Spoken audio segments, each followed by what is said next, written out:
What was easier to swallow? Those pills or your pride? If I got my ass kicked like that, I'd be eating these things like, well, piss. Excuse me, I did not get my ass kicked. I told you not to have that fight 2 days before Kelly's wedding. Now look at you. Yeah, everyone's gonna think the maid of honor is a spousal abuser.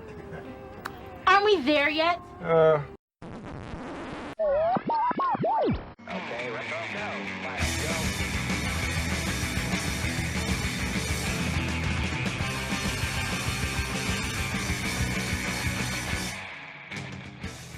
Hello and welcome. Welcome and hello. This is Wait, You Haven't Seen? It's a show where we talk about movies, and specifically, we talk about a movie at least one of us has never seen before. I'm your host, Travis, aka TV's Travis. This is episode number 275, and our movie this week is from 2004, Dead and Breakfast. And here to talk with me about it, she had seen it and wanted me to. It's September. How you doing? Good. How are you today? I am quite well. So, all right. First thing I got to know, what is your history with this movie? I love this movie. So it came out around the same time as Shaun of the Dead, and everyone was so crazy about that. It was kind of a new genre, right? This comedy horror thing, new zombie comedy, and I liked this so much better. And I bought a copy, and then I lent it to somebody, and I didn't get it back, and I bought another copy. Like, I've had a copy ever since you could get one, and just throw it in now and again. I love it so much. So, how did you first hear about this movie? I'm curious. That's a good question. I think it was very likely my friend Mouse.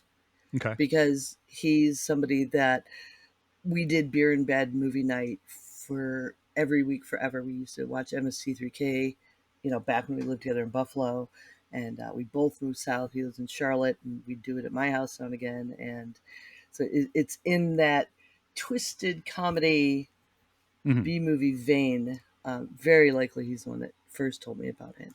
Okay. Yeah, I was not familiar with this. I think I've heard the title mentioned before somewhere in passing.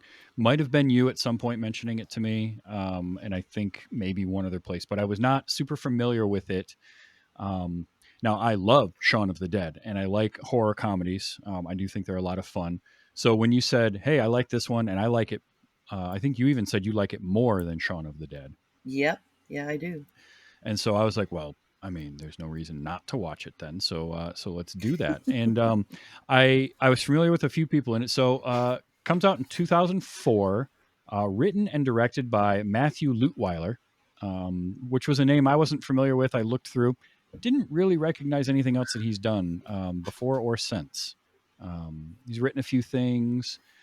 He's got a few writing credits and done about a dozen movies or so, all kind of the same sort of area, right? Like not, well, I shouldn't say same area, but they're not big budget. They're not well known that I could find anyway. I wasn't familiar with a lot of them. I'm curious about a few, like the one he just did that's coming out or has come out this year, Fight Like a Girl. Looks interesting. Yeah, I'm not a person that follows directors and that kind of thing. And I'm always surprised, and I shouldn't be, that people haven't heard of it. Like, I feel like I've introduced it to people over and over and over because of the handful of famous people in it. Mm-hmm. You'd think it would have more of just a general audience, but there's so much of it that reeks of it was like a pet project, just something they wanted to do.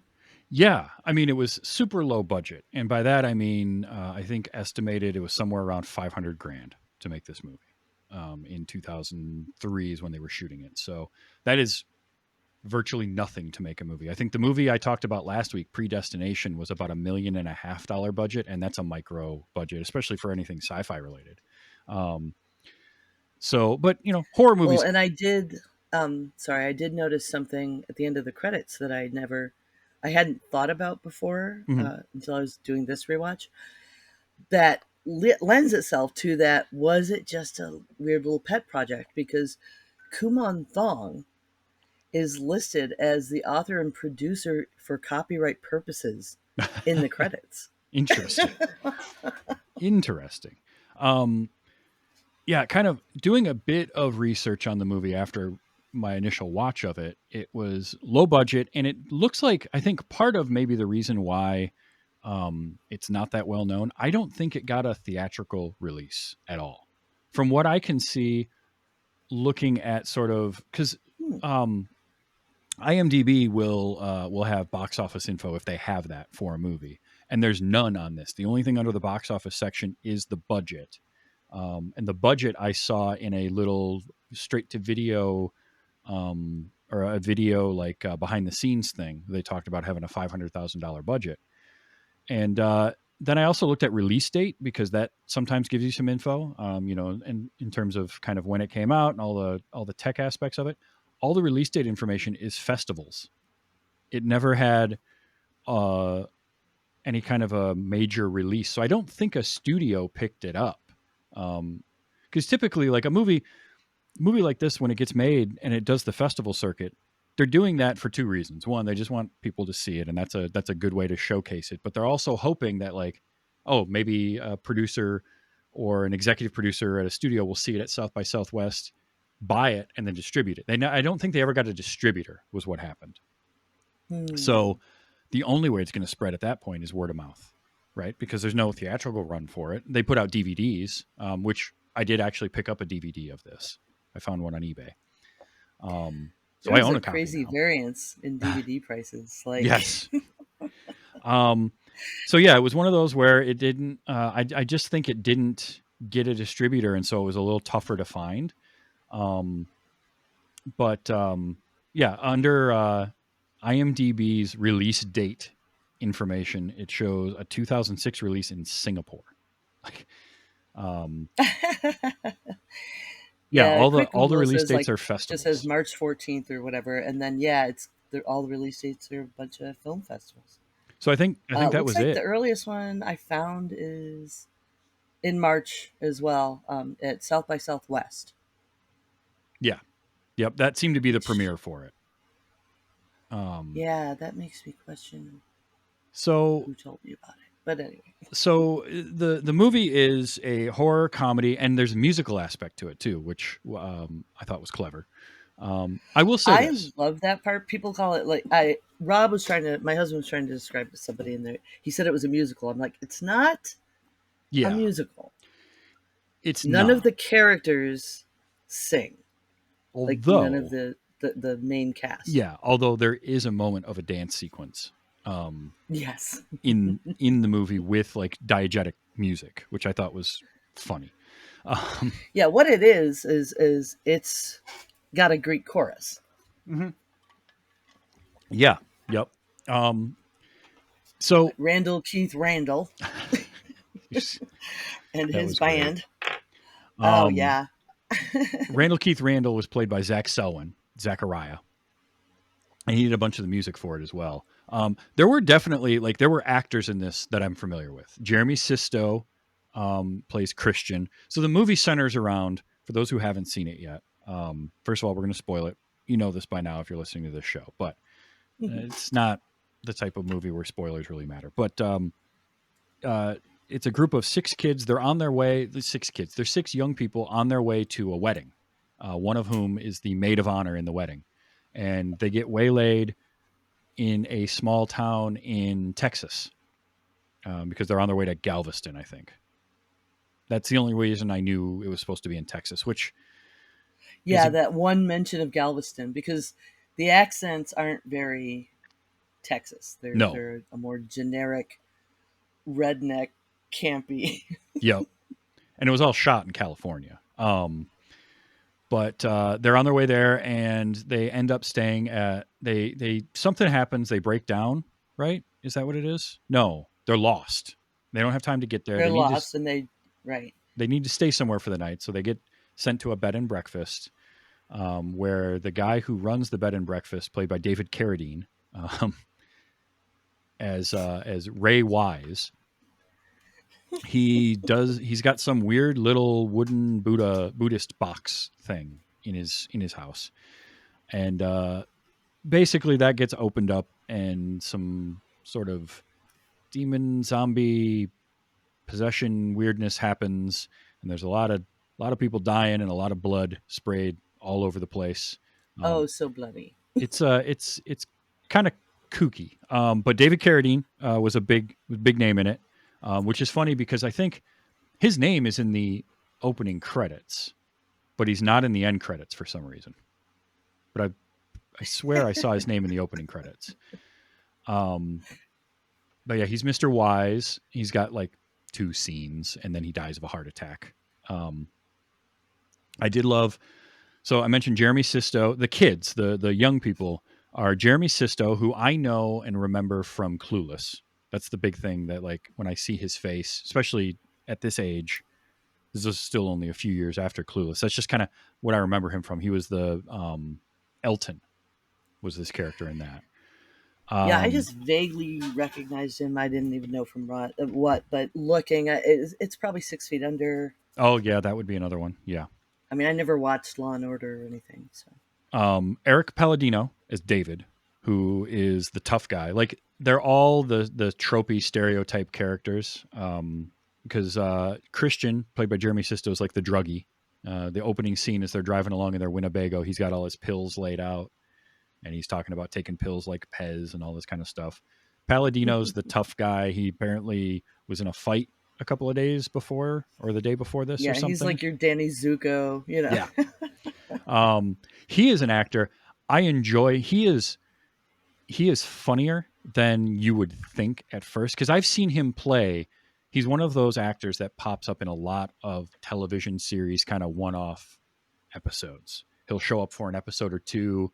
He'll be in an episode of SVU or an episode of CSI or an episode of, I think actually he did SVU, CSI, and NCIS. So he had all of the alphabet soups.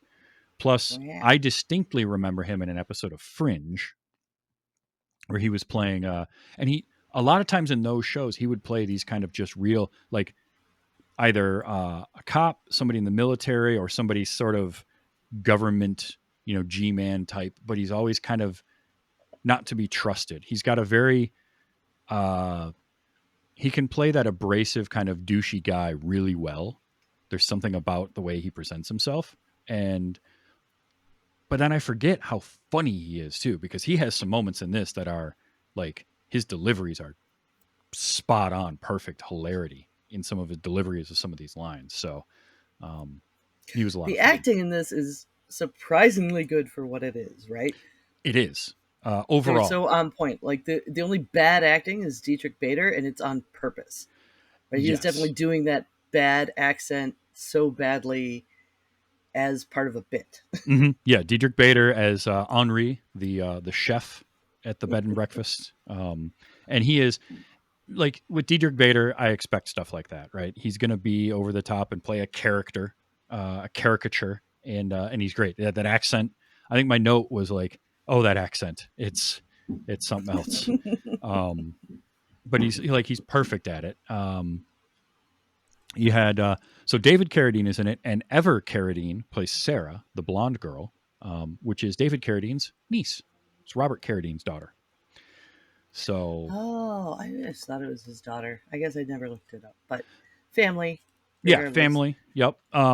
We also had. I loved that. That was my favorite character. Sarah, I can see that. Yeah. I identified with that one. It's funny because early on she's not given a whole lot to do, but she is smart, and then she is the one who comes up with some of their weapons when they have to hole up in the bed and breakfast. Yeah, actually, it's like, all right, let's get this shit done and just do the thing. Which we're going to talk about some of those weapons because I have thoughts. But you had Bianca Lawson is Kate. She is David's girlfriend. She is the maid of honor in the upcoming wedding that they're on their way to, which I also it was weird because when she calls the bride the day of the wedding to explain that they're not going to make it, they just don't like each other. The bride, by the way, played by Portia de Rossi, which I didn't see that coming. I was like, wow, okay, all right. I was kind of surprised with that too, but they're a mean girls stereotype. Yes. My note on that was Bridezilla much, because she was 100% that. Gina Phillips is Melody. the kind of mousy vegan stereotype member of the Oh, group. she was the so goody two shoes. I was waiting for that stereotype to go one way, and that's when I felt got turned on its head a little. It was like, oh, Yeah. she's so dead when you start watching, right? She's vegan and she knows sign language and she Mhm. knows French and she's Yeah. like just Yep. I was waiting for that. It didn't happen. And she, I would say, of the main cast, and I don't know that it's necessarily that her acting was bad. I think the way the character was meant to be didn't quite feel as natural to me as some of the other ones, if that makes sense. Not that it was I think they necessarily did bad. something. I think they did something with the way they filmed those scenes with her. Could be. There's something where it's all of a sudden back up, two people in the shot, like documentary style, all of a sudden. Mhm. And I don't know how intentional that was, but it's in all the shots with her, and it takes it out of feeling natural. Just like you're expecting subtitles to pop up. A little bit. And again, it's not like she was bad. I just felt like of our main cast, she was the one that felt the most out of place. The other main She was cast so member, bland compared to everyone else. I think that's what it is. I think it was just blandness. Like the character was very bland. And then we had our other main character was Johnny, played by Oz Perkins, son of Anthony Perkins, which was a fun little nod, especially when they mentioned Psycho in the movie. So There are a lot of a handful of little nods in there. yeah, absolutely. I mean, Other setting it in things. Texas, right? Every one of these, especially the horror movies that they're kind of trying to pay homage to are always in a rural Texas area. But yeah, I liked having Oz Perkins in there, and Johnny is the weird guy, right? He's the one that they try to make him out to be the stereotypical like weird friend that's only along because he just happens to know somebody or he's somebody's cousin. Yeah. And they have the whole joke at the beginning where he notes down all the roadkill, all the animals that he sees on the road trip, so he can say a prayer for them at the end of his drive and all that kind of stuff. Like he's being set up for that, and then they flip that one because he becomes the possessed one, The big bad. and the big bad when everything goes on. And you could tell that Oz Perkins was having some fun making this movie. Right? Like he was just hamming it up, and it was great. He was a ton of fun. So, and again, and once I saw him, and when I looked it up and I saw that he was Anthony Perkins' son, I'm like, okay, I can see it a little bit. He's not quite as he's tall, but he's not quite as sharp and angular as Anthony Perkins was, right? But still, I can. They I can see kind it of play that up with makeup when he goes Oh yeah, possessed. It's the makeup's a little more obvious than yep. others, unless they're wounded. I mentioned Zachariah Selwyn. Zach Selwyn is Randall Keith Randall. He's the attendant at the gas station they stop at, so he gets to play that character. But also, and it cracked me up because I'm watching this, and there's a whole bunch of stuff, right? Like they're driving the Winnebago and they're lost, and they're looking at the map, and the map is useless, and all of this, and they don't know where they are. And I'm thinking, this would be a very different movie, like opening today, with GPS and phones and all of that kind of stuff. Like it totally changes the start of this movie. So that's fine. You just have to rewrite it for the time, but didn't bother me at all. Well, they did do there's no signal, Yeah. which covers a lot of it. But yeah, the people that age wouldn't just be relying on a map. Yeah, or road signs, which is fine. No, it was just one of those. I'm like, oh yeah, this is pre GPS, like ubiquitous GPS. But they get lost there, and then they go to the gas station in the middle of nowhere, and they stop to fill up. And normally you've got the like crazy old guy running the gas station that warned you about something, and he's grizzled and he's missing all his teeth and all that. But no, it's this young dude, Randall Keith Randall, which is a great name. And I liked that it was like just live music playing outside. They're just hanging out outside the gas station in a 3-piece band playing music, which was so strange to me and yet also amazing. I don't know why that just tickled me to have that. It grabbed me and it tickled me, and then that it was used as a device throughout. Hmm. I loved, and the lyrics this guy wrote for these songs. There were other cool songs in the soundtrack. Oh, the soundtrack was That great. yeah was fantastic, but most of it is these little ditties by Zach Selwyn, and thankfully they didn't put the song that's in the end credits Hmm. at the beginning because Right. it's a spoiler. Like it Oh, it's the whole plot does of the the movie. entire plot of the movie. Yeah. But it's the only real long full song because most of it is just little.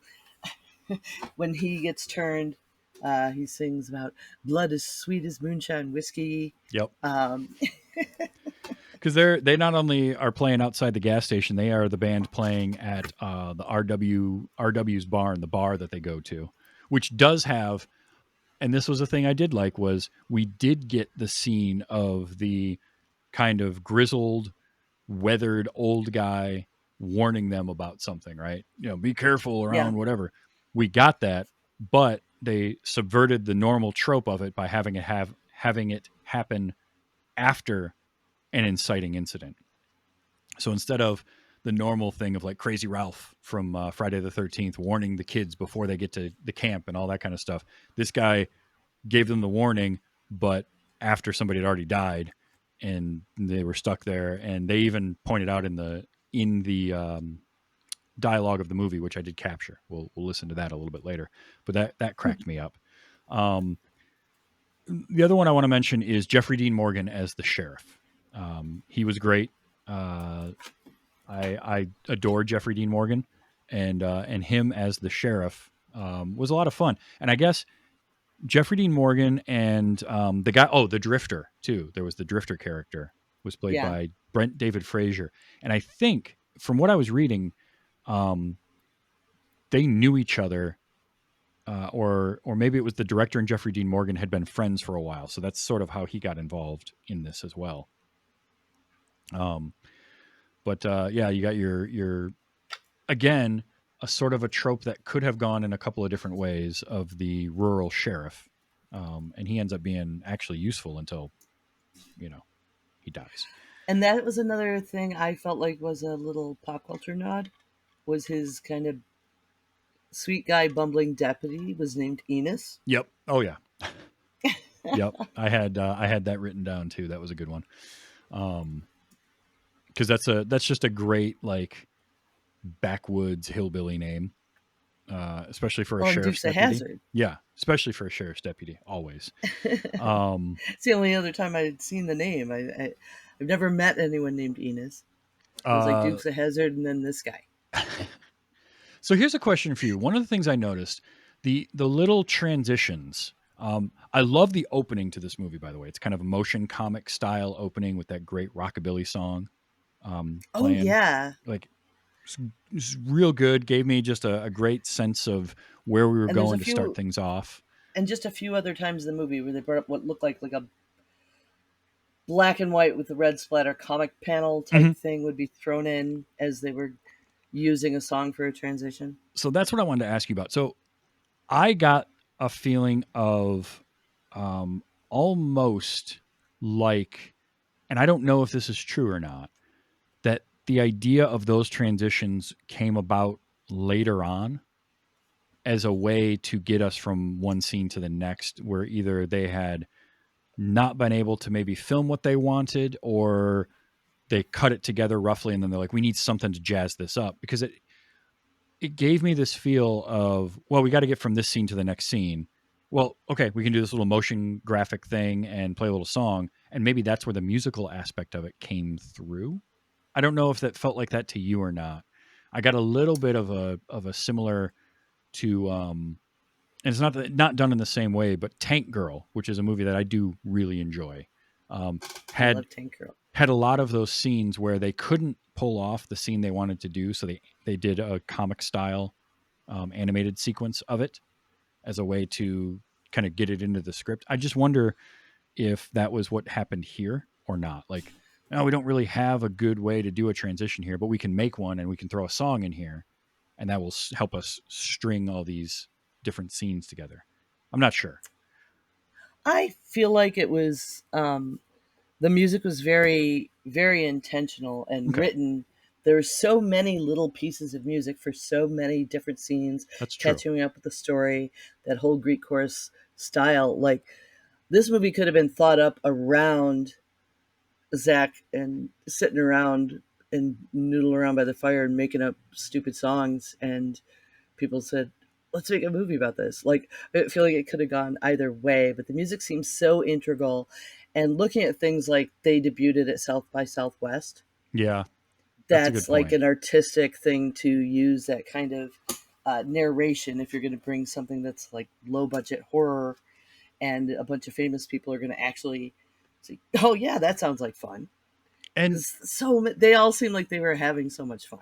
yeah, and it was a very unique kind of structure for a movie, especially at the time. We've had horror musicals since this movie. Um, Hmm. and but I can't think of too many prior to this that were horror themed, especially. Um, and it's leaning into the B movie aspect of it and the low budget and the camp factor, and it's embracing And the all that. silly, Hmm. going so far into the silly with the redneck stereotypes. Oh yeah. With, I mean, the girl's trying to dance with them, and she's got, the literally hunched over, toothless, Hmm. super strong accents. The singing about moonshine. Actually, I wrote it down, and I'm gonna call it this from now on. I have a friend who drinks tequila and cranberry sometimes, Oh, and it's the special over at the barn it dance. is. They bring up it's the Mexican bladder infection. So Yeah, that's a hell of a name. I'll tell you what. Um, yeah, I so overall, I had a real good time with this movie. It's for me, it doesn't quite hit the level that Shaun of the Dead did, and I think I figured out a reason for it. That was the other thing. This felt to me like like early Peter Jackson movies. I don't know if you saw any of his really early stuff, like pre The Frighteners, even. But he did, not things that I like can think of. Bad Taste and Brain Dead, also known as Dead Alive, was Okay, yeah, I know that one. so it gave me that kind of a feel, right? Where it was like super low budget and just splatterfest. Like just we're gonna pour buckets of blood on things and we're gonna go way over the top. I did read that this initially got an NC-17 rating. Um, and then they were able to trim like 15 seconds out of it or something, most of which was the scene with Erik Palladino's character and the chainsaw in his neck. Because that went on for a while.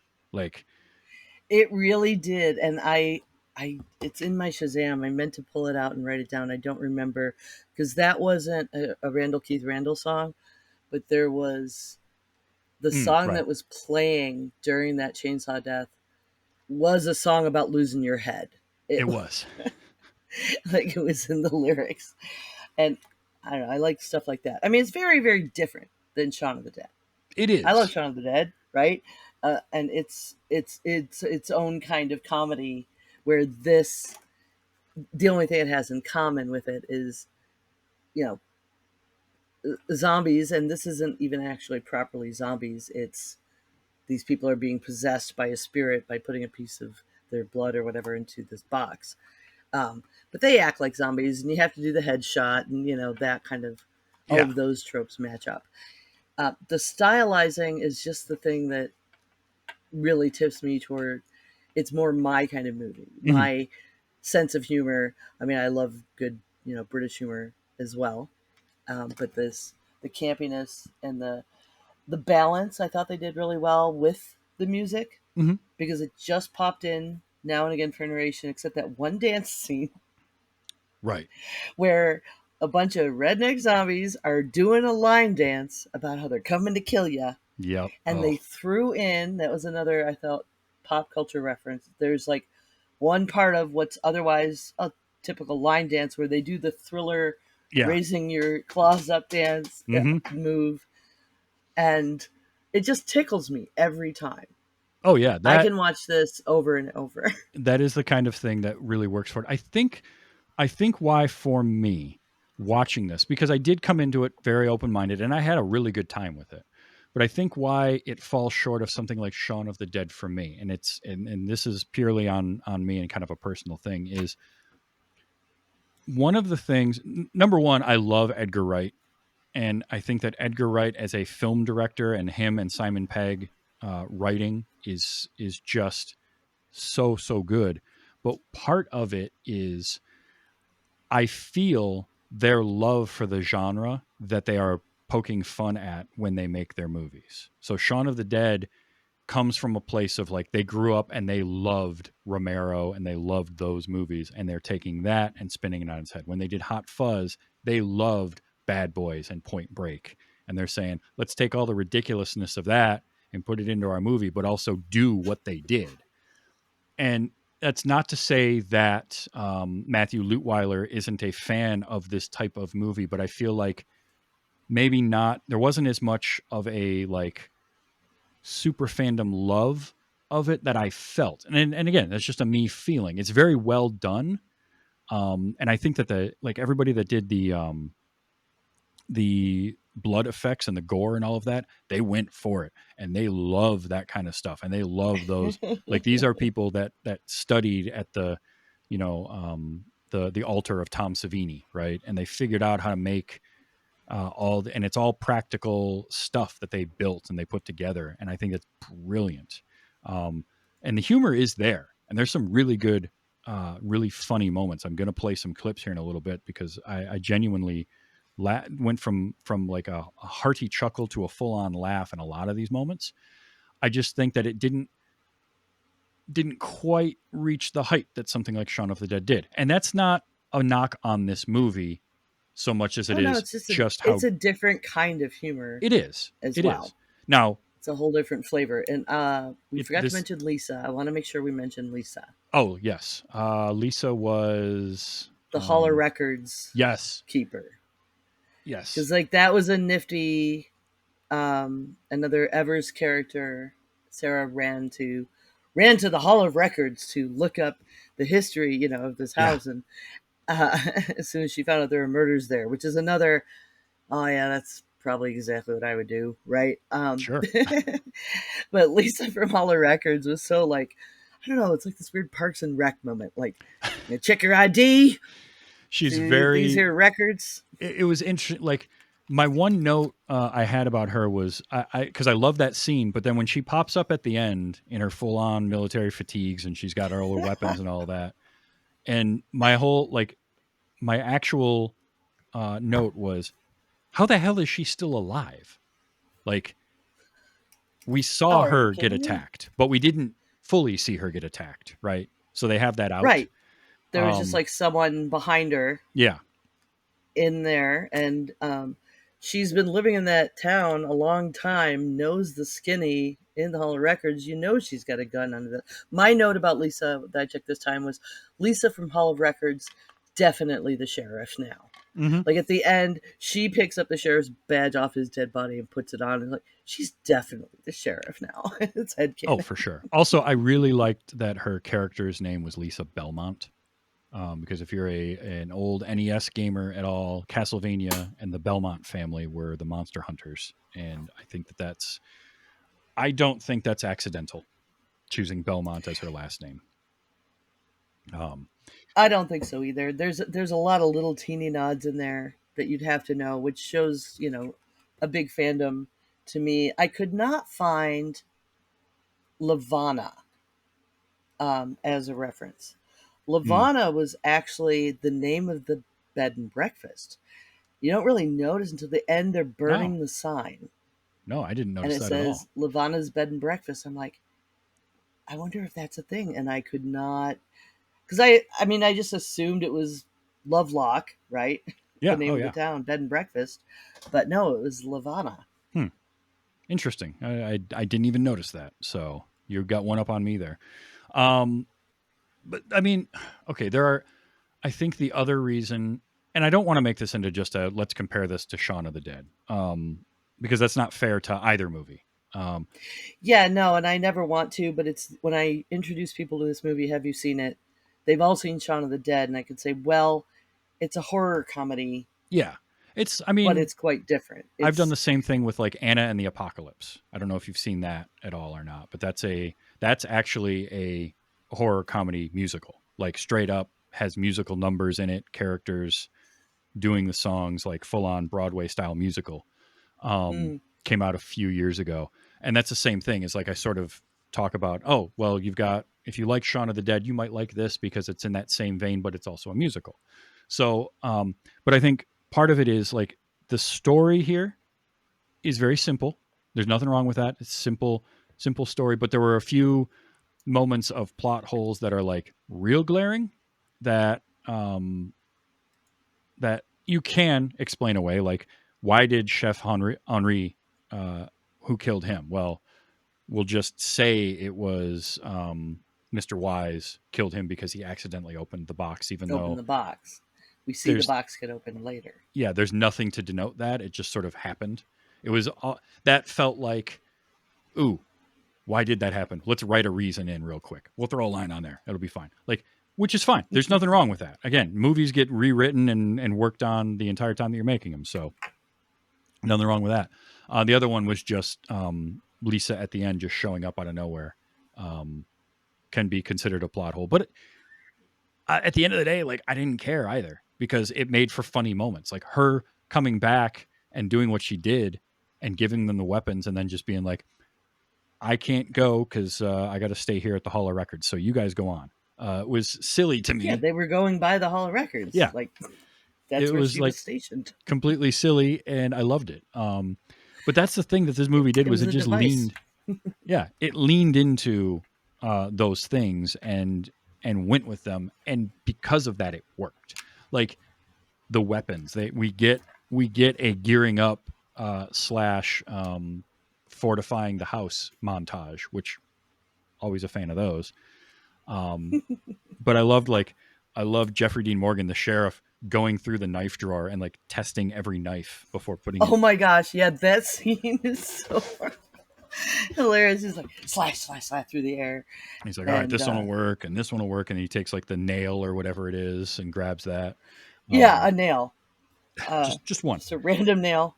Well, they needed that. That does end up being important, apparently, but it's just silly of all the things he's looking at.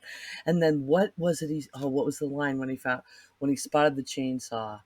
Oh yeah, he sees the chainsaw, which apparently, and I didn't notice this, but I saw it in the trivia, and I want to go back and look for it. Is there's an Evil Dead poster in the background when he finds the chainsaw, Yeah, which is cool. and I think it's an Ash quote actually he used when he picked it up, and I Oh, didn't you know write what? I it think it was. I don't remember it now though.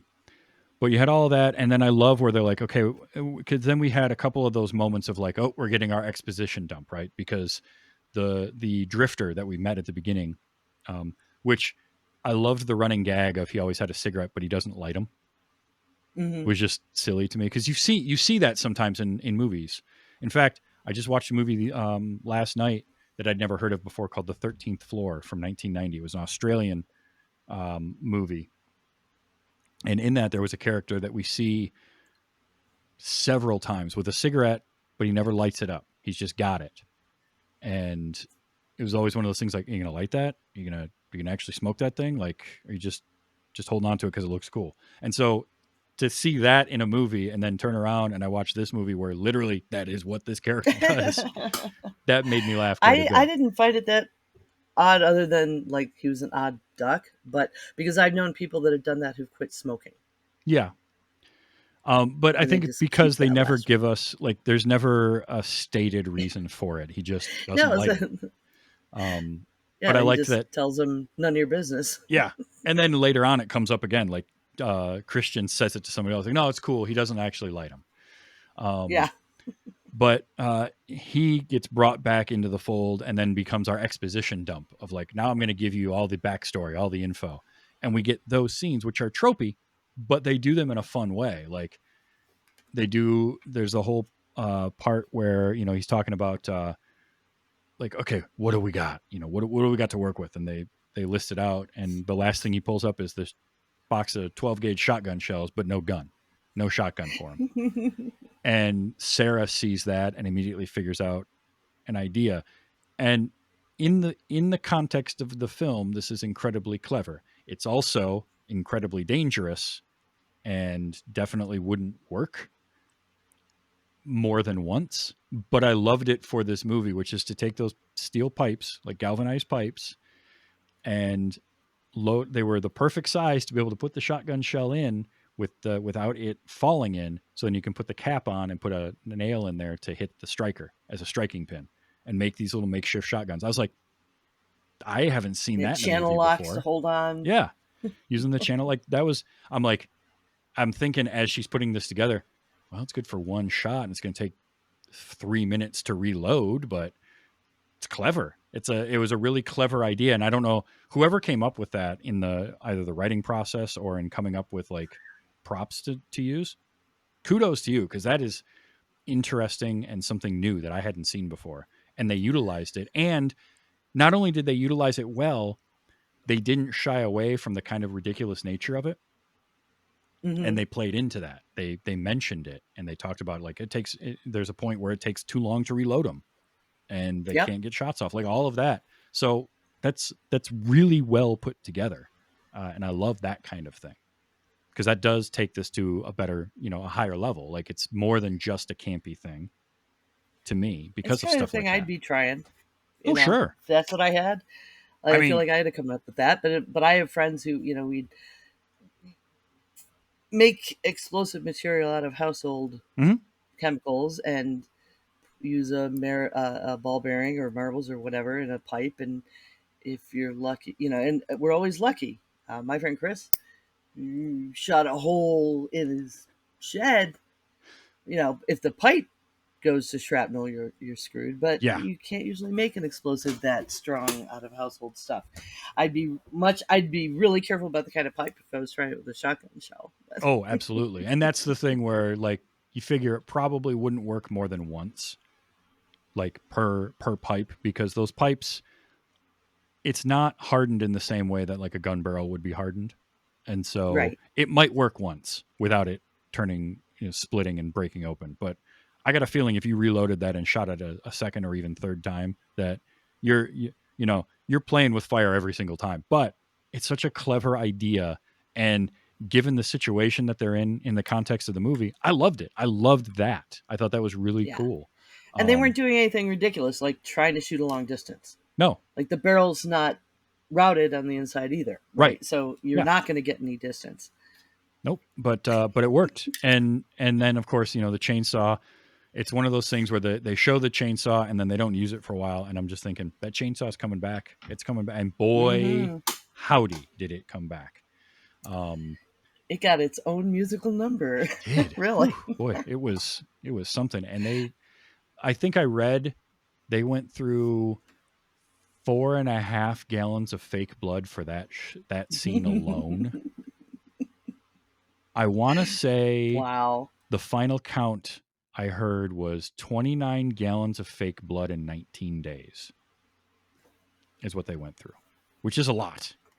Well, they were gratuitous with it. I mean, they were, the very first kill, Henri's death, when dude finds him, you're expecting yakety sax to start playing because he's slipping and slipping and slipping and trying to get up.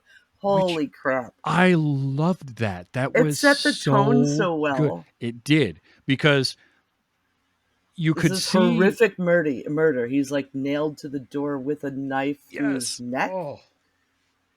And straight from that to slippity, slippity, slippity, slippity. In a traditional horror film, you might even get the reveal and everything the way that it was shown, right? Where he's eating the pie and his friends come in and they flip on the light and freak out, and then you get the shot that reveals the dead guy behind him, and that's it.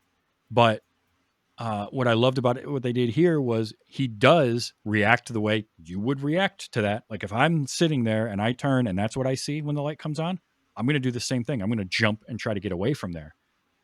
And I loved, like, again, just like the idea that, we're stuck in this situation, and hey, I've got some galvanized pipes and shotgun shells. I can make a makeshift shotgun.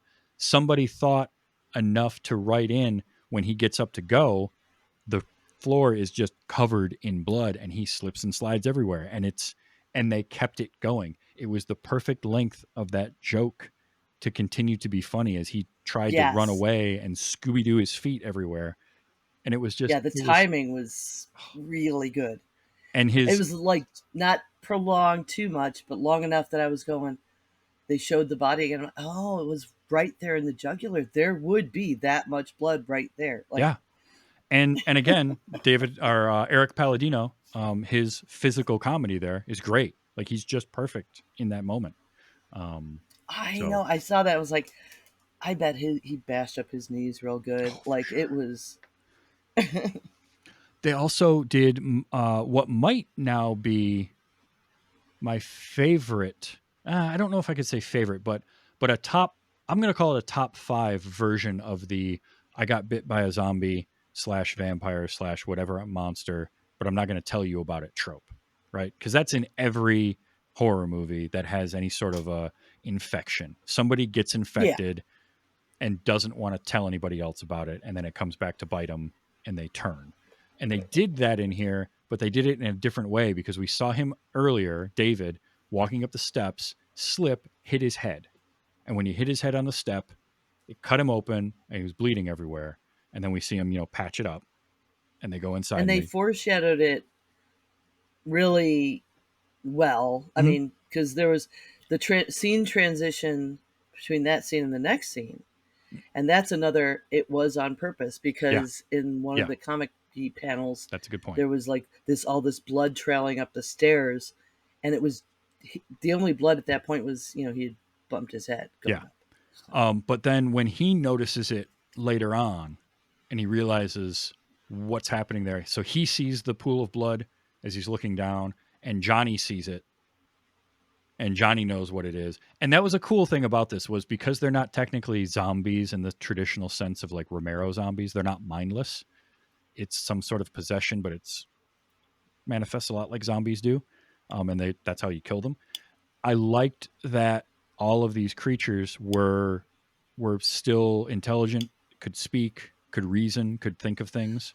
Some more than others, it seemed. But I think that's more a play on them being dumb rednecks than they really did play that because they really leaned into that. But I just liked that, like, David sees that, Johnny sees it, and they have that moment of both of them know what the other one's thinking type of moment.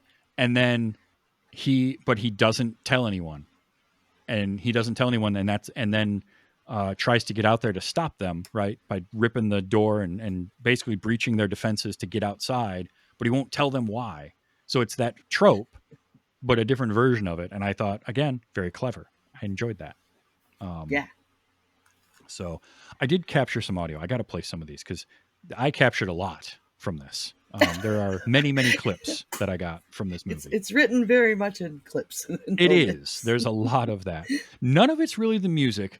I do suggest finding the music and listening to it because there's some good stuff in there. There's some good rockabilly in there. There's a couple metal tracks. There's some good, country folk type of stuff going on.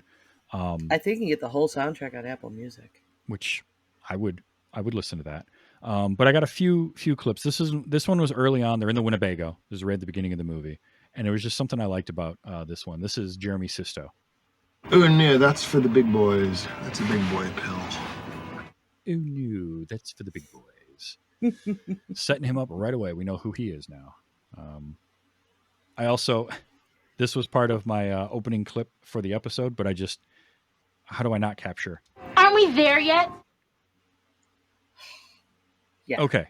Listening to that now, out of context, I'm going to play it again. And then I'm gonna ask you who you think it sounds like. Okay, just this clip. Aren't we there yet? Who does that remind you of? See, that actress in general reminds me of what's her name from that '70s show. Yep, Mila Kunis. Mila Kunis. I was like, is that her? Is that her? She like really, really looks like her. The demeanor's there. And she's playing a similar character to that Mean Girl thing. Yep. I mean, I've seen Mila Kunis in other things where she's not that more recently. But I think the first time I rewatched, which probably 2006 or something, I don't know. At one point I was doing a rewatch and I was like, oh, that's her. And I looked up, I was like, Oh, it's not. Yeah, Bianca Lawson definitely. That audio does sound a lot like Mila Kunis. This one is called Count. I'll play this. Why do you count dead animals? Yeah, tell us, Johnny. Why do you count dead animals? No reason. There again that kind of setup of like, ooh, we've got that one weird guy with us. Why do you count dead animals? And it just cracked me up the way they do that. And he's like, no reason, none at all, no. So I liked that. When we run into the Drifter for the first time, It's cool. I don't light him. it's cool. I don't light him. All right. I mean, Okay. and I like that scene because like he comes around the corner, he bumps into him, and the guy's giving him like that just mean mugging stare, and he sees the broken cigarette. He's like, "Oh, I'm sorry, man. Was that me?" And he offers him the cigarette, and then he offers to light it for him. Like Christian wasn't necessarily a bad guy. He was kind of a dick. He wasn't very nice to Henri, but in this instance, he was fine, and he offered to light his cigarette. And I just love that. Oh no, it's cool. I don't light him. Yeah, the Drifter as the dark brooding character was great. The voice he was doing for that character was awesome. Right? I was like, is this gonna go like X-Files or something? It was a little Rudy. Yeah. I couldn't help but get. Oh, that'd be me. Name's Randall Keith Randall. Gas station attendant, mechanic, musician. Let's just give you my whole resume right here to start it off. Yeah. My character introduction. And then he does a couple of jokes right there, rapid fire, and they don't realize they can't tell if he's joking, and it's kind of making fun of them being city folk. And Yep. And not only that, not only did they do the jokes, and this borderlined on being a bridge too far, is he made the jokes and they had actual rim shots. And my note was, ooh, rim shot. Ooh, 2 rim shots. Nope, make it 3 rim shots. And there's actually a drummer there doing it. Like, And that is why it didn't go too far. Had there not been a physical band sitting there and you did that, I might have given a mark down for the actual rim shots, but because his drummer is it's so cheesy. Yes, because it's part of the bit. It's very groan inducing but taken in the context, it's perfect, right? Because his drummer is sitting there, he's just waiting to play those rim shots. So that got me. This one I loved because so the character of Melody, we've established that she knows French now because she tries to smooth things over with Henri, and that just goes horribly. And then she goes outside and she runs into the gardener, and the gardener at the bed and breakfast is mute and deaf. And there's that whole scene. And then we find out, oh, she also knows sign language. Of course she does, right? She's that character. But then David, that's your first real indication that she's that character. Yes. And then David walks up and he just says something to the gardener, who kind of doesn't react and sort of ignores him and then walks away. And you just get, and this is another one of those, this is a well-written and well-executed line. Was he mute? Yeah. The music there is incredibly silly, by the way. It's like Bugs Bunny cartoon. It music. is. I actually wrote down this is like cartoon music, like Warner Brothers cartoon music. But I just love where he's like, "What is he, mute?" Like, of course he's enough of a jackass to make that kind of a comment. And she's like, "Yeah." And my favorite part of that is there's the pause, and then his reaction's like, "Oh, I didn't realize that. Sorry," kind of thing. Like, "Oh, all right." So his jackass comment ended up being true, and he just sort of, "Huh." I loved that. I don't know why. I just really, really did. Okay, we mentioned him earlier, but can't help it. Enos, what in the hell are you doing? Enos. Jeffrey Dean Morgan. With the mouth harp. Yep, with the mouth harp music going on in the background. Jeffrey Dean Morgan had another good line when he's talking to the Drifter later, and the Drifter says something about whatever probably. And he says probably to kind of hedge his bet, and I just loved this line. And I loved this line, and again, the reaction from a character after it's said. How about you tell us what you know for definite, or I'll probably knock you out for good. It's that little chuckle that she gives, where she, like, Sarah as a character thought that was funny. And I wonder, like, I really want that to be a thing where the actor, where Robert Carradine didn't know that line was coming and that was a genuine laugh. I don't know if it is or Right. not, but that's in my head. That's what it I is. wondered too. It's like, is it? Because it's so good. Or I'll probably knock your head off, and you just hear her. That tickled me. Something fierce. We mentioned Lisa Belmont. This is too good not to get. Listen, friend. If you want to really know what happened that night, you ain't gonna find it in no newspaper article. Article. She was cracking me up. Later on, she has another good one. It's my job. It's my job, and then the Hogan's Heroes music playing right after. Yeah. So good. Although, for the Aquilo fans out there, I'm waiting for it's like Hellenetta, Notary Public, right? Is going to have that moment someday. It just comes in and kicks everyone's ass. That would be so good. This was one of the allusions and homages when they walk up to the house. And again, bear in mind that one of the characters in this is played by Anthony Perkins' son. And but they walk up to the house and the one girl says, Nice choice, Sarah. Have you ever seen Psycho? Again, musical cue, like, hey. Which the movie didn't do great with critics at the time it came out. The critics that saw it, there was a lot. I read a lot of clips and snippets and bits of negative reviews. I can see that from film critics, from people that are writing, for newspapers or magazines at the time, especially because again, this would have come out in 04, 05. A lot of your early reviews aren't going to be just fans doing these critique reviews, right? They're going to be the person writing for, whatever publication it is. And a moment like that, a film critic is going to watch and be like, ugh, and groan and roll their eyes, right? But a fan of the genre, we can appreciate something silly like that, because that is a little, it's very on the nose.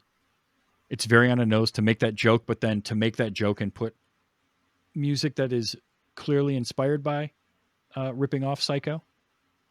But the movie is so tongue-in-cheek that you can get away with that.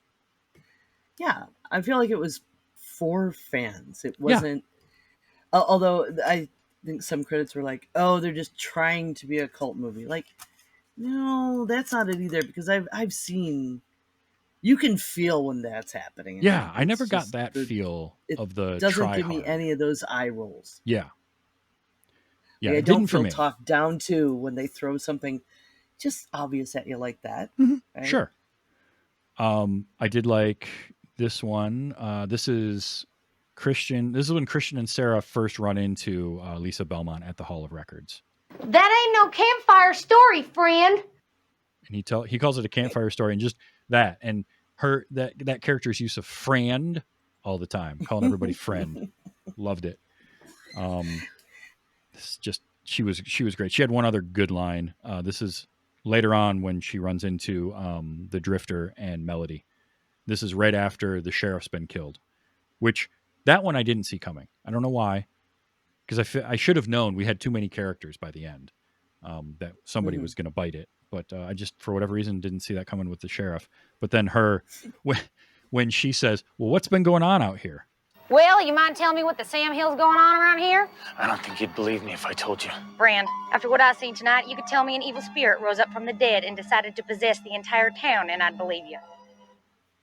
And she says all that, and again, the reaction afterward of the characters is what sells it, because she says all that, and we just get a shot of the two of them, and the guy's like, got this look on his face like, that's exactly what happened. Like, okay, then. We'll just move on then. It was real good. Next. David had some great lines as well. So I mentioned how we did the trope of the crazy old guy warning them. Mm-hmm. But he does it at the bar, and this is after somebody's already been killed, 2 people, in fact. And he gives them the beer, which also Only in movies can you just walk up to the bar and say, "Hey, give me a beer," and they just hand you whatever beer it is. Whatever they got. Yeah. But I just loved his reaction to the guy tells him, I'd be careful around that place. Thanks for the tip. A little late, but thanks for the tip. And that's Palladino's delivery on that is just spot on. It's so good. And he had so many more like that when they're talking about what these things are and what they're going to do. And the drifter is explaining that there's some sort of evil spirit and they're possessed, or no, it's how do we stop them? And he says, you have to remove the brain from the head or from the body or whatever. Right. And David's reaction. Naturally. Chop their heads off. Makes perfect sense. Yeah, bullet to the head seems to do the same thing, but basically, yeah. Chop the heads off. Makes perfect sense. Which proved remarkably easy with a pipe-built pseudo shotgun right through the neck. I mean, whole head. Sure. And of course we get the trope of, because him and what's her name, Kate, his girlfriend Bianca Lawson, are having their, they're not doing well as a couple. But I just love, like, of course we got to get the tropey thing of her bringing up their relationship while they're getting attacked by the zombies, and his reaction to it is just perfect. There's always some excuse for not wanting to talk about these things. I think defending ourselves from being possessed by a demon spirit that's now inhabiting your best friend's cousin ranks pretty damn high on the list of good excuses for not wanting to analyze our relationship right now. Yeah, no, I'm going to agree with him on that. Yeah. I can't right say now. that he's wrong. Not right now. I can see her point, even though she's like terrible and you want to hate her so much. Oh no, she's not wrong either. I figure you're gonna die. Probably do this now. Last chance. Yep. But no, she was just people. Might be my favorite one is when Johnny is trying to get a rise out of him and he's yelling at David and Kate overhears it. That is so wrong. What the hell did he say? Nothing, baby. He didn't say none of these guys possessed, for Christ's sake. So you gonna listen to him? Possessed? What are you talking? What is that? Oh God, I love that. I love that so much. The movie was also self-referential, which I appreciate in a film, right? Because you had this line. The whole scene where the drifter dude is explaining things is straight out of every bad horror movie. And it's done so well to perfection here, where he's explaining everything, and Sarah reacts with, This is like a bad horror movie. Yeah. Yeah. Exactly like that. It's exactly like that. Oh, I did capture. Hey, all right. You like the music that much, huh? The rim shot. Because, of course. This one is Infection. I don't remember exactly what this is. Hey, y'all want a Mexican bladder infection? What? That's what it was. Yeah, the song. By the way, perfect Yeah. reaction. Y'all want a Mexican bladder infection? A what? What? But then it makes sense. The cranberry juice. Yeah. Tequila. So I also isolated out. What? Just for soundboard. What? That was a good what. Yeah, it is a good what. It's a very good incredulous what. So I was looking at Zach Selwyn. Uh-huh. And not only can you get the soundtrack to Dead and Breakfast on Apple Music, you can get a bunch of stuff, including Rodeo Zach Rides Again, which came out this year. Ooh. 2024. I mean, look, his music in this see was songs like Never Fly Sober, Self-Checkout Felon, Passover in Nashville, Halifaxal Rose. Oh man, I liked the his style. Costco song "We Only Came In for One Thing." I'm gonna be listening to more Zach Selwyn. Yeah, I'm gonna have to check that out for sure. And there's just a bunch of singles I'm seeing on Apple Music too. Vulva and the Volvo, this is his brand. Yeah. More and more, I'm starting to wonder if the movie was written around him, especially with the weird, like no one owns it, the fictional entity. Yeah. So the Kumon Thong, which we didn't talk about, that was the box. Yeah, that it's contain the because demon. like the movie's not interested in telling us anything about it, right? It's just vaguely mentioned, like this is the thing doing it, and we see it work. But the movie itself, from a plot perspective, is just like, nah, it's just there. It does its thing. It makes the possessed, and we go with it. And I'm fine with that. I like that actually. Well, my understanding is Mr. Wise did a ritual a long time ago to try and resurrect his son. Yep. And ended up with basically a demon, and then they contained it in this box, and it was sealed. And if you opened it, the demon would start taking. Like Christian was the one who opened it by mistake, crawling through the window. Johnny. So he was possessed by this demon. Yep. Yep. And not Christian. I always want to call him Christian just because of, I don't know. He does have a little Christian. He was the one who was Slater. talking about praying. Yeah. Right. Yep.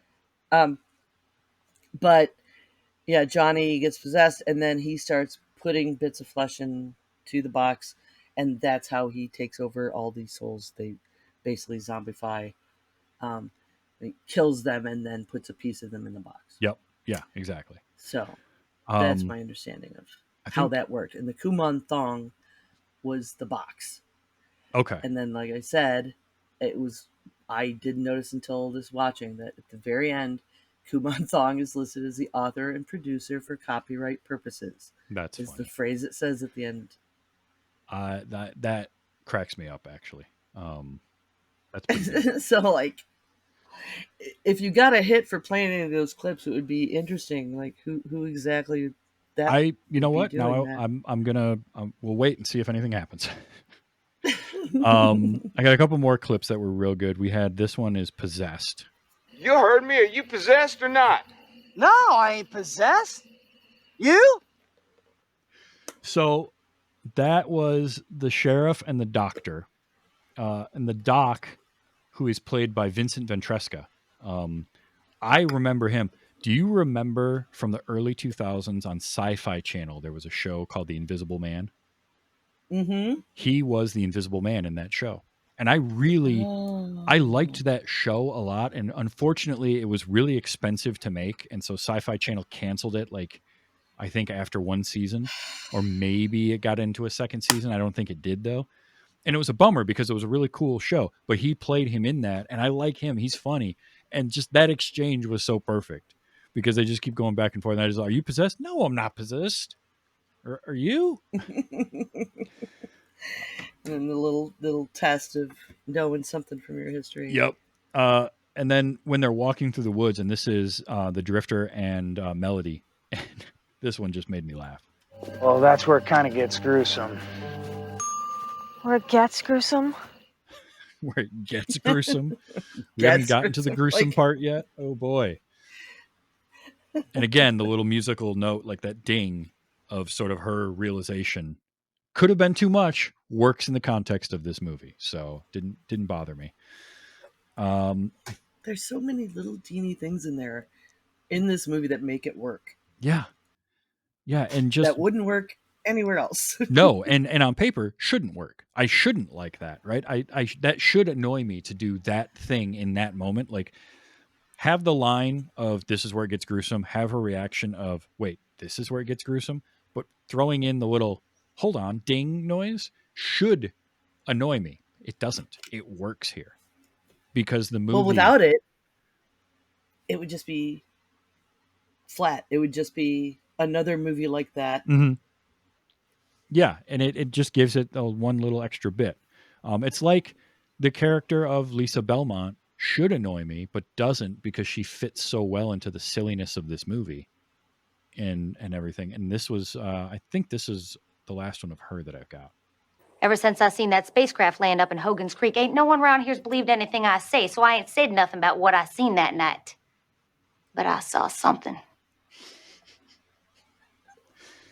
Oh, that's so good. I ain't said nothing about what I seen that night, but I saw something. Just such a little bit character, and look how many clips. Yeah, right. I had like 4 or 5 clips of just her, and she's in the movie for 2 minutes. Yep. And then finally, just a clever foil. Yep, one of the last lines of the movie, and this one just it got me. And this is when she Melody takes out the demon, the Kuman Thong, whatever it was that's in possessing Johnny, hits him with because they had to. That was the funny thing, right? Here's where it gets gruesome. Is not only did they have to go and dig up the body of David Carradine's character, who had died earlier in the movie of a heart attack. They had to dig his body up and do a ritual on it because he's the one that initially did the ritual. But then they also had to take his bones and make them into stakes in order to run the stake through the demon, because that's the only way you could kill it, because just doing the brain thing to it wouldn't kill it. And when she finally is able to do that with the crossbow, and she gets it into him, and so she hits him with the bone, and his line, I thought you were a vegan. I thought you were a vegan. Oh, what a great final line. What a great They do that. Oh, yeah. And I love her because she does it like when they're trying to get her to help out. She's like, I can't kill anything. I'm a vegan. When they first run into the rednecks, when her and David are walking towards the bar, and there's just and there's just a the scene, deer in the back of the pickup. It's just thrown in there for no reason whatsoever. It has no bearing on the plot at all, really.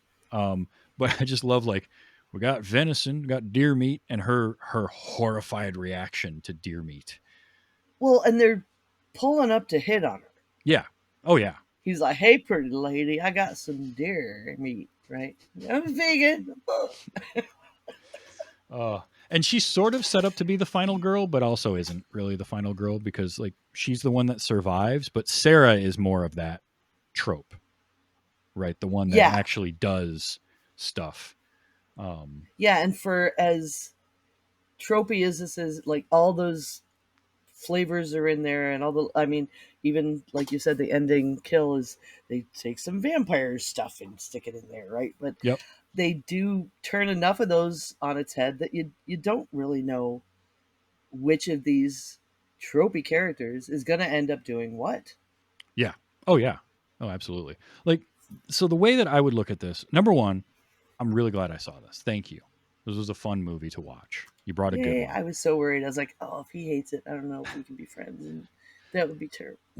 What I would say is this for me, a great movie? No. But it's a fun movie. And those two things can coexist. You can have a really fun, enjoyable to watch movie that isn't a quote unquote great movie. Like, if you give me the choice of, do you want to watch Dead and Breakfast or Shaun of the Dead? I'm going to lean Shaun of the Dead. That's me. That's who I am as a viewer. But if you said, hey, we're going to watch Dead and Breakfast, we're going to hang out, we're going to get some pizza, a bunch of friends, we're going to sit around, and the movie we're going to throw on is Dead and Breakfast, I'm there. I'm in, because it's that brand of silly. It is low budget, schlocky, splatterfest horror, but it's not. And yes, it is poking fun at redneck stereotypes, but it never feels like it's punching down either, which I think is really important. It's poking fun at them, but I got more of a sense of it's poking fun at how they're used in horror movies than just making fun of redneck, hillbilly, rural people. Like, it's more of like, I think this is your too. trope in every movie, and so we're just going to make them even dumber and really lean into it. And it pokes a lot of fun at your leads, which are the city folk too. Yes. Yep. Absolutely. Right. Giving those just tropey, caricatures of type of dude and girl and stoner and mean girl, and it was poking fun all around. And yeah, definitely, I didn't feel like it was punching down. I also recommend the soundtrack, not just for Zach Selwyn, but for a couple other little nice tidbits. Like, it starts off with Dead Man's Party.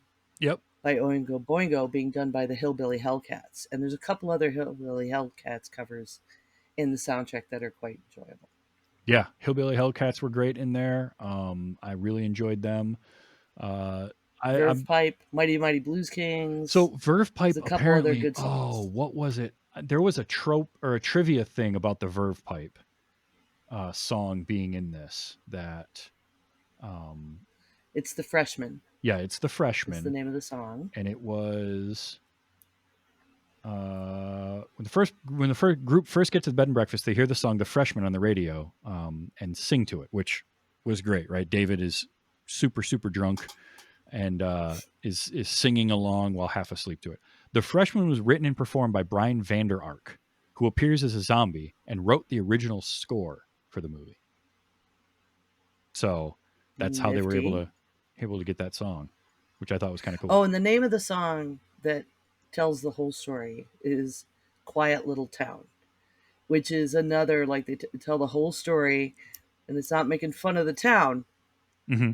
It's like, this used to be a quiet little town until these people showed up. Right. Here's Oh what yeah. happened. Yep. Yeah. Oh, and Brian Vander Ark was the tall hick. He's the one, the really, really tall, scary. Yeah. Made you're making fun of my sister. Yep. Or my cousin. Yeah. Made him dance with her. Yeah. So he wrote that song, "The Freshman," and so that's probably how they were able to get that song in the movie. So I thought that was kind of cool. The other fun one for me, trivia wise, I just had to put this in there because IMDb trivia is always suspicious at best, but this one really cracked me up because this stars Gina Phillips and Erik Palladino, who were Erik Palladino is David, and Gina Phillips is Melody. Share the same birthday 2 years apart, May 10th, 1952 and 1950, respectively. And I was like, hang on a second. And I had to look up their. So he was born in 1968, and she was born in 1970. So where they got 52 and 50, because I'm looking at this and I'm like, there is no way Erik Palladino is older than my father by 5 years. Right. Like, not possible. He would have been 50 when he made this movie. And so that one got me. Also, people are all my age. Maybe that's why I find it so relatable. Yeah, I know. I mean, honestly, I do that a lot with movies. Because I can always put myself into the context of when a movie is set or when it's made.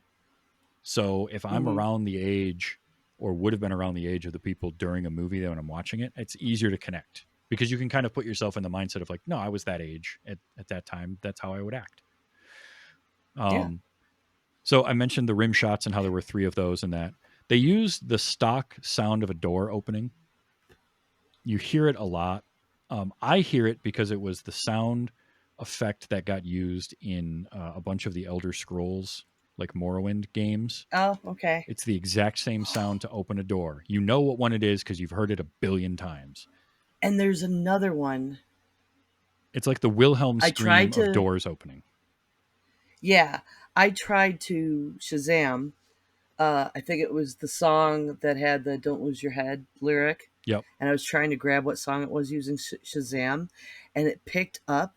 Instead, it was like a generic used for Halloween horror sounds because of the chainsaw and the screaming was apparently some kind of stock from one of those things. Oh, I couldn't believe and Shazam grabbed that instead of the song on my first try.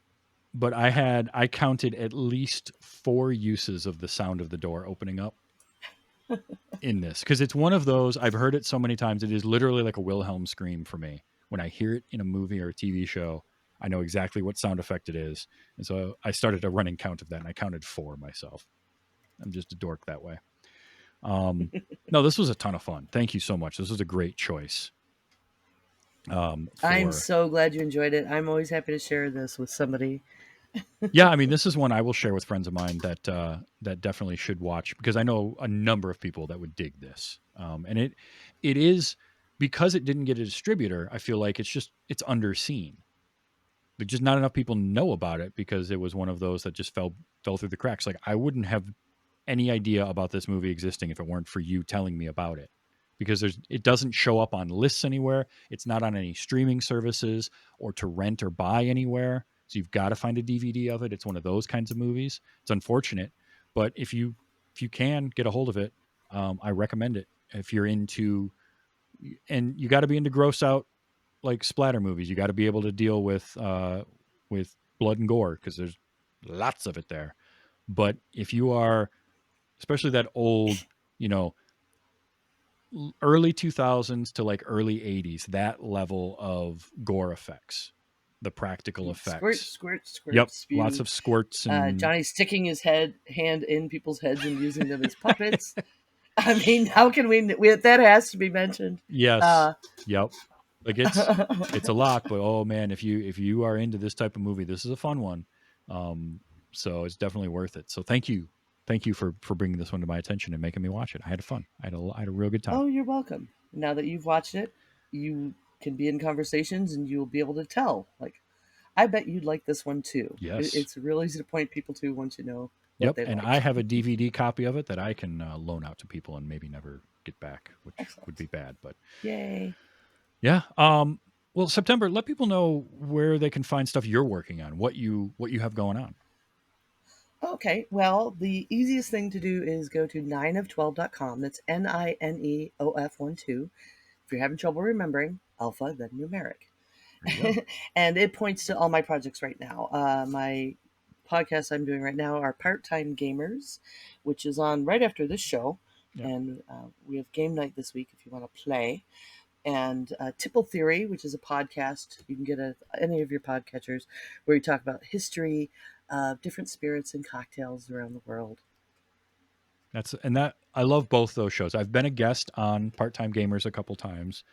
You and Cyrnex and Theo, guys are great. I love all of you. You've been on my show, and it's fun. And I love looking at games from that aspect because we all do have day jobs in real life, and we don't have as much time to play games. It's so it's Part-Time Gamers because we have full-time lives. Yep, it's fun to find that stuff. And that's the focus of the show is like, okay, we played this one. Here's about how much time you would really need to feel like you got the enjoyment, or felt like you accomplished something. And sometimes it's like, yeah, no, this isn't worth spending $60 because you need to spend hours that, grown-ups don't have. Yeah. Or whatever. And also Tipple Theory is a lot of fun. I love learning stuff. And not only do you talk about spirits and drinks and things like that, but also diving into the history of certain stuff is a lot of fun. And Shaun Weiland is great. He's so lovely. I recommend male_NPC to anyone who TikToks. Yes. His TikToks are great. They are. And it's a nice little window into our show because he does some of the cocktail mixing and he talks about history a little bit. Our first season, I did a lot of botany background as well as history, and this season has been all whiskey. And we are going to be leaning more heavily into history again in the future. It's been hard the last couple episodes because we've talked about Indian whiskey and Japanese and Chinese whiskey, and they have a shorter history to even dig into. Mm-hmm. Very cool. But yeah, you want to learn about how distilling started and what us crazy humans like to do. Yeah, definitely. Check both of those out. Part-Time Gamers and Tipple Theory. Great shows. If you enjoy this show and you want to watch it recorded live, I record twitch.tv/tvstravis or at youtube.com/@tvstravis. I go live typically 8 o'clock on Sunday nights. Sometimes it changes a little bit. We did a little early tonight because you've got Part-Time Gamers afterwards. So I will be back next week, though, at the normal time, 8 o'clock. And next week, I am subjecting my friend Steven Adams to the never-ending story. I'm going to traumatize him and make him watch that movie. He will share in our Gen X millennial suffering.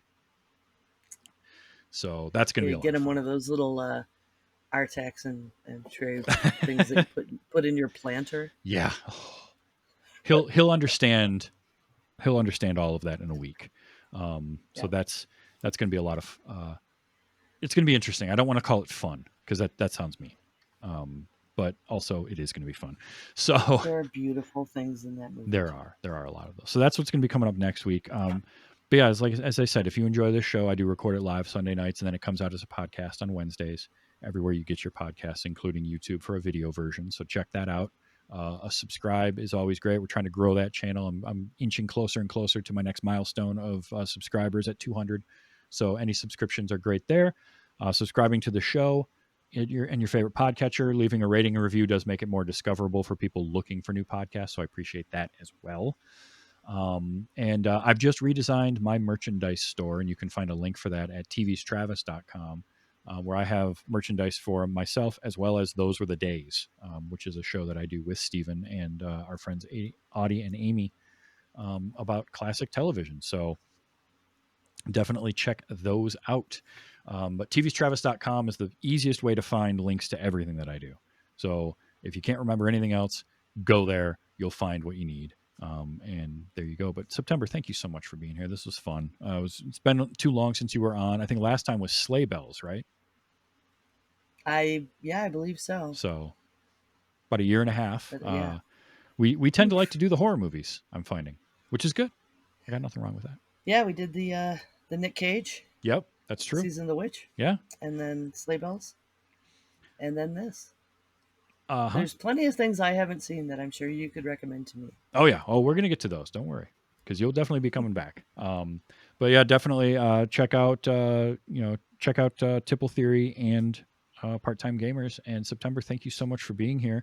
Come on back next time for the Never-Ending Story with Stephen Adams, because that's gonna be a lot of fun. But until then, just remember to enjoy your movies and let's be excellent to each other. This has been Wait Yoda.